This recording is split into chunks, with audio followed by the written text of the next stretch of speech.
Hello, welcome everyone to another bonus episode for our episode on, what was it, 1 Samuel 8 to 12, I believe? Yes. Yeah, so the fun most times. chapters ever. Indeed, yeah. We had 5 chapters. That's a lot. That's a new record for us. I wonder if that'll ever change, but at this point, 5 it is in one sitting. Right. So yeah, what happened this time around? A lot. That was an exciting time. Samuel's finally old now. I feel like we just got to know him, and now he's an old man, and he's like pontificating and kind of like having his exit speech. So here we are. Yeah, well, if we know anything about exit speeches, they last a long time in this book. That's true. That's true. And they better, because there's 2nd Samuel to come. So the whole thing is his exit speech. No, I mean... Exactly. Well, we kind of set up what could have felt like the end. I think, Emily, you said at the end of last time, where you're like, it kind of felt like that was it. An end to that chapter, where I think now we're going into Saul being a king, which is cool. Yeah. And which is some might even interesting. say it's like that's why we have the very, very common saying, is Saul among the prophets now? I don't know where you got this from. Is this a thing? So can you talk to us about this? Because I don't know what the heck that even means. Oh, boy. Is he among the prophets? Well, Emily. He's not. He's not, right? Do you remember reading this? Do you remember when we read the thing about is Saul among the prophets? I think we read it, and I is that it? We read it. What else do I need to know about? Do you remember this? the context by which that phrase came to be? No, please remind me. Okay. Well, let's. Well, okay. Yeah. Well, you know what? Either way, you want to give her some hints, little breadcrumbs. You know, I want everyone to know out there, just please, that like I didn't just read this and then we're just doing the bonus episode. We read it a week ago, and so no, my memory does not serve me about sawing and profiting. So Well, that's all. Do you remember? Okay, you remember how Adam Driver showed up and Samuel's Yes. like, "This is our king," and Yes. Saul, you need to jump through a bunch of hoops and do all these things. You're gonna meet dudes who have bread and wine, and you're gonna go say hi to them, and then you're gonna keep going up the mountain. You're gonna find a band of prophets. Do you remember that? Mm-hmm. And then he like ecstatically danced with the band of prophets and was Which you prophesying. were really excited about. And then he started prophesying, Yes. Okay. and everyone was like, "Whoa!" All the people with him, all his people from back home, were like, "What? Saul is prophet? Is he among the prophets? Yeah, But is he a false prophet? Is what I want to know. that did not seem to be implied in any way at all. That he was actually prophesying. Okay, he's prophesying for real, not like for fake, just to like No. make it look like he was a cooler dude than he actually was. But in the book, it implied that like that became an idiom then to say to Yes, people, and "Is this Saul was among the when you prophets yelled now?" at me because I was like, "Proverb is it like the book Proverbs," and you're like, "No." No, we did say yes, like the book Proverbs. What you But you said, were like- what you said that we freaked out about was when you said like John 3:16. And that's when we were like, like no, that's what we not a freaked out proverb. about. No, okay, I'm sorry, I didn't know. Like, not saying John 3:16, but like the thing that John 3:16 says. But I guess it's not. Also Whatever not- that is neither of is those not a things. figure of speech. I don't know what it says, so I'm just like, I didn't know if what it said was a figure of speech. Right. It's just a very famous part of the Bible that we won't get to Yes, for years. But and it years is and not years. it is not a proverb and it is not an idiom. Jace, what can you teach us about this very real proverb? This very real, very commonplace, very popular okay. proverb. Now you all are just like effing with us. Okay. Well, yeah. Now I'm just joking with you. So, yeah. Basically, I wanted to look up like if this proverb evolved into anything. Like, do we have any modern day saying or anything that kind of descended from this or came from this? And the answer is no. We don't. So that was not fruitful. However, And scene. However, in looking this up, I did find a couple interesting things. One is this website that I just want to give you the name of this website. It is contradictingbiblecontradictions.com. Oh, is that That kind sounds of like a contradiction. Is that kind of like my favorite defending inerrancy site? Yeah, where I think it's it about might be. defending the fact that no, there are no contradictions in the Bible. Yeah, I think that's Yeah. the Actually, idea.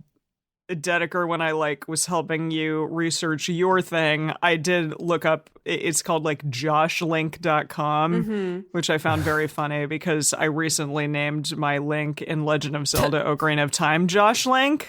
Oh. Like Link, but my partner Josh. And so I was like, Nice. oh, it's the website for Josh Link, my character. That's But it meant to wasn't. be. It Yeah. wasn't a website for him at all. No.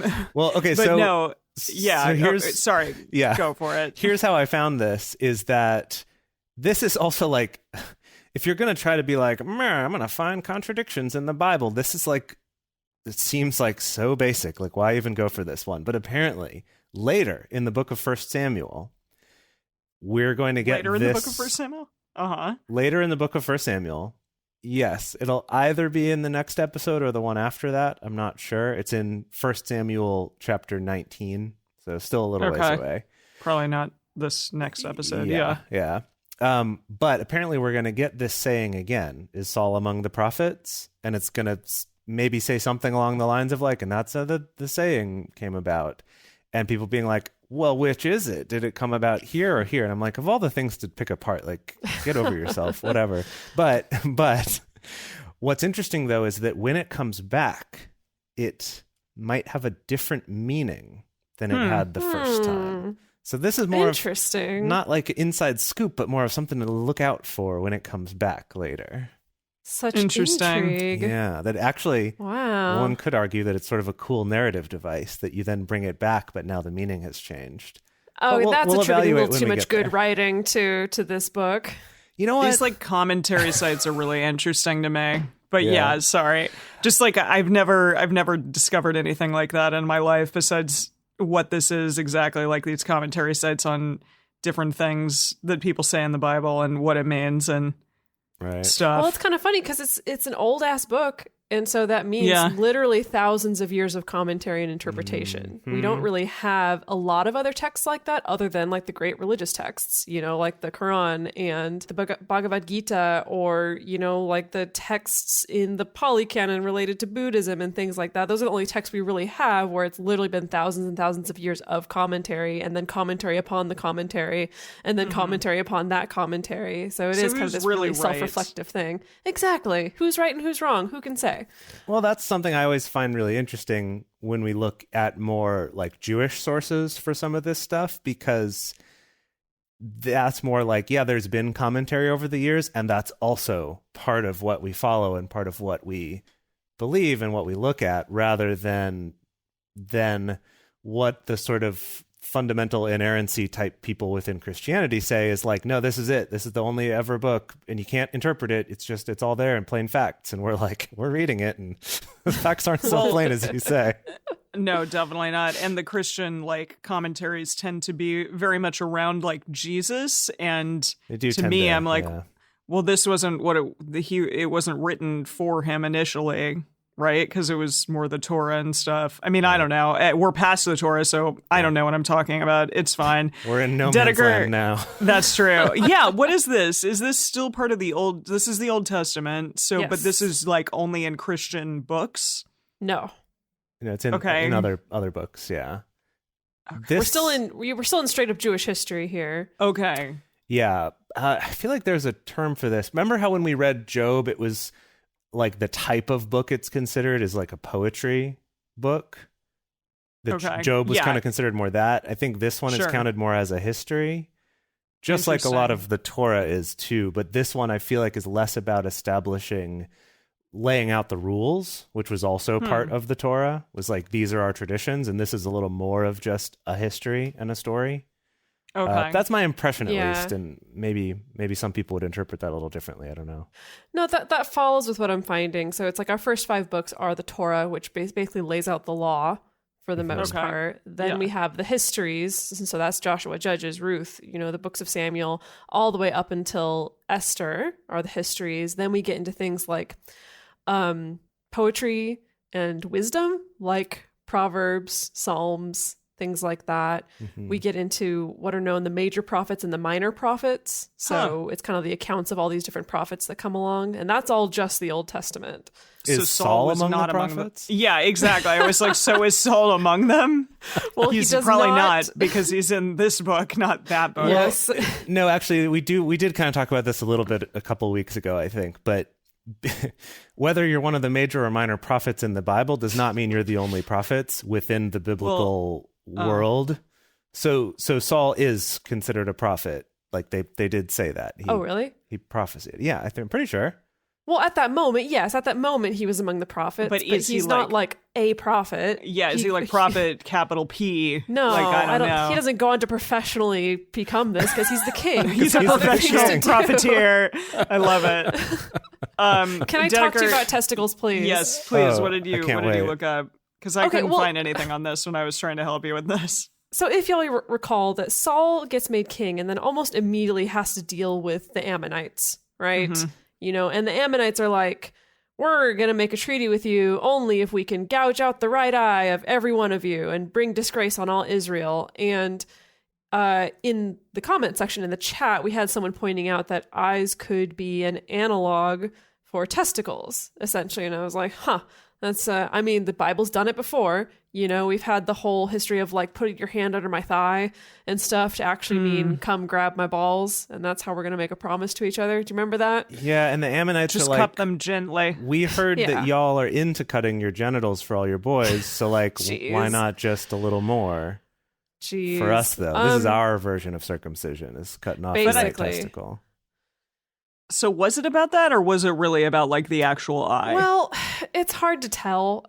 From what I could see, there's not a lot of conclusive evidence of like, definitely it was a translation thing. They actually translated it to eyes, or that was used all the time as a euphemism for testicles. The link that you sent me, Emily, the Josh link, as it were, the Josh link. Makes the argument that, this is literal. It's literally the right eye, because in battle as a soldier, you'd be carrying your shield with your left hand in front of you, and so your right eye is the one that's basically the only eye that can really see where you're going and who you're fighting. It's the sword eye. It's their sword eye. It's your sword swinging eye, you know? Right. And so to gouge that out would really essentially take you out of the battlefield. Yeah, I would take you out of the battlefield, you know? So there's some meaning there. However, when I was trying to do all this weird Googling of like eyes, testicles for Samuel. Good luck with that. That's why I couldn't find anything. Yeah. Totally messing up my your algorithms. My algorithms, yes. I definitely came across some really interesting books and some interesting journal articles. Like there's this journal article that's literally called Shame and Mutilation of Enemies in the Hebrew Bible. Wow. There's this other book on Google Books that I was able to read through a little bit called Power Play, a primer on the second book of Samuel, which does sound a little kinky to me. Jeez. And in this article and in this book, they do make the suggestion. They're saying, like, we've definitely seen before in other mythologies from other cultures around this time that eyes were an analog for testicles. So it's reasonable to think that maybe they actually meant cutting off someone's or gouging out someone's testicle. And then I was thinking, I was like, is that a common analog in like mythology and stuff like that? And I realized that really, really changes the meaning of the Oedipus story. Because remember, he finds out that he's been having sex with his mom this whole time and he gouges out his own eyes. It could have been that he gouges out his own testicles. That would kind of make more sense, wouldn't it? Right. In your disgust. Wanted to castrate himself out of disgust. Yeah. Whoa. Yeah. Whoa. My mind's been blown. Wow. Emily, what do you got? For that, Dedeker. So I was interested in the fact that everyone was so angry about the fact that the Israelites wanted a king. Because especially Samuel was like, nah, like, and he talked about all of the things that a king would essentially do, which in one of these, what is this, knowingscripture.com, basically was saying that like a king would make himself at the same height as, or not height literally, but like the same sort of analog to God. So because he would be giving them like the 10th of whatever their land and stuff and all the stuff on it, and like giving him the best meats from the sacrifices and stuff like that. And so basically it would put him on an even playing field with God, which is not good, clearly. It's not allowed, yeah. No, not allowed. But it is interesting. So Yahweh has talked about having kings in the past. So he told Abraham in Genesis, he's like, I'll make you exceedingly fruitful and I will make you into nations and kings shall come from you. Like, your kids are going to be kings. And then also to Jacob, he was like, I'm God Almighty, be fruitful and multiply. A nation and a company of nations shall come from you and kings shall come from your own body. So, and then also like talked about something in Deuteronomy. So clearly like he knew that a king would happen eventually. But I guess the fact that what this guy says in knowingscripture.com is just they're angry about it because the Israel wanted a king too soon. And they're making the argument, and, you know, do with this what you will, that like the ultimate king was Jesus. And so God was going to give them sites that's trying to rope the whole thing into one big meta narrative. These are the only kinds of sites that I seem to find. Yeah. But yes, essentially saying that like God, you know, eventually was going to give them the ultimate king, right, but they wanted a real king too soon. And they also, as we had said, wanted to keep up with the Joneses because, you know, everyone else was doing it. Everyone else was having a king and stuff. And like they wanted one too. Yeah. So now I just have Handel's Messiah stuck in my head. King of King and Lord of Lords. That's like one of the things that gets sung a million times in that song. Yes, there you go. Well, exactly. You do call God King of Kings, I guess. So, yeah, it's interesting. And I guess we're going to have a good king later on in David. But this guy is basically... So far, though, Saul has been good. Like, he's been a good king so far. Remember, like, he was quite compassionate. Like, he was like, no, let's not just murder everybody. Let's find a better solution. Like, so far, we've been impressed with him. My partner totally spilled the beans. I was like, we're talking about Saul. And he was like, oh, no. And I was like, what? He seems fine. And he's like, not a good guy. And I'm like, damn it. Okay. If you well, can, that's though, why the casting of Adam Driver is so You're like, appropriate. don't talk to him about anything. Yeah. No, Emily, like, for our next few episodes then, and for all of us, really, let's try to go into the story not knowing that, though, and appreciate, like, what if we were doing what we actually set out to do, which is to, like, just read the story as it is and try to make sense of it? No, I mean, I am. I'm trying to. Yeah, I do sometimes worry that by researching too much, we're sometimes spoiling some interesting story beats. But also making it bearable to get through a lot of not story beats. So well, it's hard because I want to talk to people about this. I'm like, wow, like, you know, God's really angry about the Israelites wanting some kings. And, you know, right in 1 Samuel with Saul being the first king, and it's like, oh, bad guy. Like, that's the first thing out of his mouth. And I'm like, crap. Although we'll see, because so much of my perceptions of the Bible are colored by how it was interpreted for me. And I've had so many moments reading this book where I'm like, wait, that wasn't nearly as either good or bad as it was made out to me to be when I was a child. So That's who knows? true. Maybe Saul's actually not that bad of a guy, or maybe he's even worse than I remembered. Well, I guess we'll all find out. Either way, like we'll all find out together. I think Samson's a good example of that, where we were like, I guess I kind of remember Samson not being great at first, but he was really shitty, and I did not that was not my impression of him. So Samson also got his eyes scooped out, by the way, if you remember. But I think they actually meant his eyes. It was pretty clear. One of the sites that I read said that the devil wants to do that to all of us. Scoop out our eyes / testicles. Yes. Eyes and testicles. Something to that effect. In the bucket. They want them now. Yeah. So, anyways, that was fun. Oh boy. Wow. Right. Well, this is great. I'm super excited to get further along in this story. I hope that y'all are enjoying so far. And we will see you in the Drunk Bible Study Fans and Fellowship Facebook group. And see y'all next week.